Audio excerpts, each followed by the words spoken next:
আসসালামু আলাইকুম সম্মানিত ভিউয়ার্স, এটা হচ্ছে ইন্দোনেশিয়ান স্মার্ট নেপিয়ার ঘাস। দেখুন ঘাসগুলা অনেক মজবুত হয়ে থাকে। আপনার গোড়াটা দেখুন কি পরিমাণ আসলে ঝোপালো। এই যে এর আগের যে ছোপাগুলা কাটা হয়েছে এগুলা সবগুলাই কিন্তু ঝোপালো, আবার নতুন করে উঠতেছে। এই যে এগুলা পরিপক্ক হয়েছে কাটিং, আর পিছনে যে গাছগুলো দেখতেছেন ওগুলো আবার কাটা হয়েছে, ওগুলো আবার নতুন করে হয়ে যাচ্ছে। তো এই গাছটা আপনার যত কাটবেন তত এর ফলন বৃদ্ধি পায়। তো দর্শক, আপনারা যারা এই ইন্দোনেশিয়ান হাইব্রিড ঘাসগুলো চাষ করতে চান অবশ্যই উঁচু জমিতে চাষ করবেন। আরেকটা বিষয় আপনাদের দেখাই, এই যে এগুলো কিন্তু একটু বেড করা, এই যে এই পাশটাতেও দেখুন একটু বেড করা।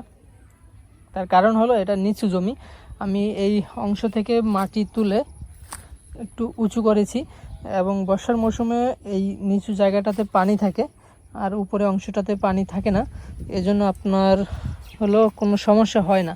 নিচুতে পানি থাকে কিন্তু উপরে পানি থাকে না, এজন্য বর্ষার সময় ঘাসটা বেঁচে থাকে। এখানে প্রায় 2.5 বছর যাবত এই ঘাসটা চাষ করা আছে, কোনো সমস্যা হয় না। এবং ঘাসের কোয়ালিটি দেখুন, চমৎকার একটা কোয়ালিটি।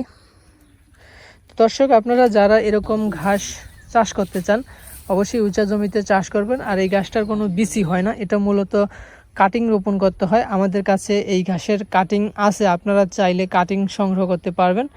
আমরা সারা বাংলাদেশেই কুরিয়ারের মাধ্যমে এই ঘাসের কাটিং ডেলিভারি দিয়ে থাকি। এখানে প্রায় 3 বিঘা জমিতে এই ঘাসটা চাষ করা আছে। ছাগল এবং গাভী গরুর জন্য সবচেয়ে উপকারী একটি ঘাস। আপনারা যারা এই ঘাসটা চাষ করতে চান কাটিং রোপণ করবেন। আপনার 2 ফিট পর পর একটা করে কাটিং রোপণ করতে হয়।